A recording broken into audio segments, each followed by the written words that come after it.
बिस्मिल्लाहिर्रहमानिर्रहीम। आज हमारी कंपनी के जो ऑफिशियल व्हाट्सएप नंबर है उसके ऊपर एक भाई ने मैसेज किया और मैसेज करके उसने बताया कि भाई मैंने बुरहान में एक सोसाइटी की 3 फाइल्स खरीदी थी और अभी मैं सोसाइटी जाता हूं तो सोसाइटी वाले कहते हैं कि आपका जो प्लॉट्स हैं वो तीनों की तीनों जो है ना वो कैंसिल हो चुके हैं। तो मैंने जिस बंदे से प्लॉट्स लिए थे मैंने उसको पूरी की पूरी पेमेंट्स भी की, उसको सारी की सारी जो है ना मेरे पास उसकी रिकॉर्ड्स भी मौजूद हैं, मेरे पास उसकी सारे के सारे टेक्स्ट और वॉइस मैसेजेस भी मौजूद हैं जिस बंदे से मैंने चीज़ें ली थी। अब देखिए इसमें अगर तो सोसाइटी ने जो सबसे पहला जो मसला है जो आपने अमाउंट दी हुई है उसके अगेंस्ट अगर आपको सोसाइटी ने अलॉटमेंट लेटर या उसकी जो पेमेंट थी उसके अगेंस्ट अगर आपको सोसाइटी ने स्टेटमेंट दे दी है जिसमें वो अमाउंट रिफ्लेक्ट हो रही है या उसमें वो अमाउंट शो हो रही है, तो देखिए फिर आपका क्लेम सीधा सीधा जो सोसाइटी से बनता है। अगर सोसाइटी के पास अगर आपने पेमेंटें जिस टाइम पे दी उस टाइम पे ना आपको वो स्टेटमेंट मिली ना आपको उसके अगेंस्ट कोई चीज मिली, दैट मींस कि आपके साथ डीलर ने फ्रॉड किया। अच्छा, होता क्या है कि पीछे कुछ अर्सा पहले ना एक यहाँ पे पिंडी की बड़ी नामी ग्रामी सोसाइटी है, वहां पे किसी लड़के ने क्या किया कि एक बंदे से पेमेंटें मंगवाई, उस पेमेंट के अगेंस्ट उसने रसीदें जो है ना टेम्पर करके, जो ऑलरेडी उस सोसाइटी में अगर किसी क्लाइंट ने पेमेंट जमा करवाई हुई थी तो उसमें उसने उस बंदे का नाम टेम्पर करके, तो जो बंदा जिसने पेमेंट उसको भेजी थी उसका नाम ऐड ऑन करके तो उस बंदे को सारी की सारी पीडीएफ में सारी की सारी वो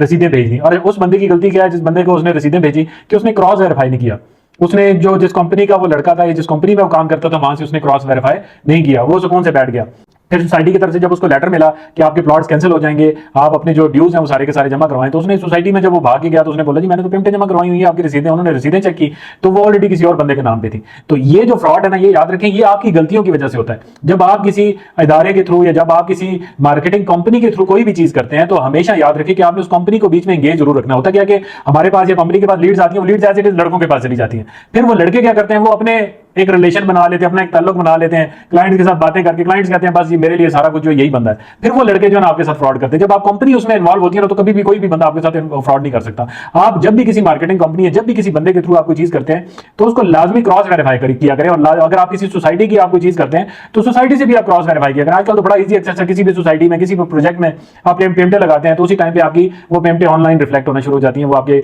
लेजर बना होता है उसके ऊपर आपकी पेमेंटें शो होना शुरू हो जाती है, आप उसको ऑनलाइन जाके भी चेक कर सकते हैं। अगर आप वो नहीं चेक कर सकते, उसका ऑनलाइन सिस्टम नहीं है तो सोसाइटी के किसी भी ऑफिशियल नंबर पे उसको जाके लाजमी क्रॉस वेरीफाई करें, नहीं तो अपने किसी बंदे को भेज के लाजमी चेक किया करें। ताकि अब देखिए उस भाई की 3 प्लॉट्स हैं, अब उसने उस डीलर के थ्रू चीजें ले ली, अब डीलर का सोसाइटी के साथ क्या मसला है या क्या चीजें हैं इसका नहीं पता, बट उसका नुकसान ये है कि वो आज अपनी तीनों की तीनों फाइलों से हाथ धो बैठा। अब उसका ये अल्टरनेट यही होगा कि वो अगर पुलिस वाले, वो कहते हैं पुलिस वालों के पास गया हो तो उन्होंने भी जो है ना मुझे झंडी करा दी, क्योंकि उस बंदे के सारी बातें पैसे होंगे, उसने पैसे थोड़े से लगाए होंगे, उसका केस खत्म हो गया। अब वो अल्टीमेटली नैब के पास जाएगा, नैब के थ्रू क्या प्रोसीजर है अब उसको फॉलो करके तो थोड़ी बहुत जलालत तो काटनी पड़ेगी। लेकिन ये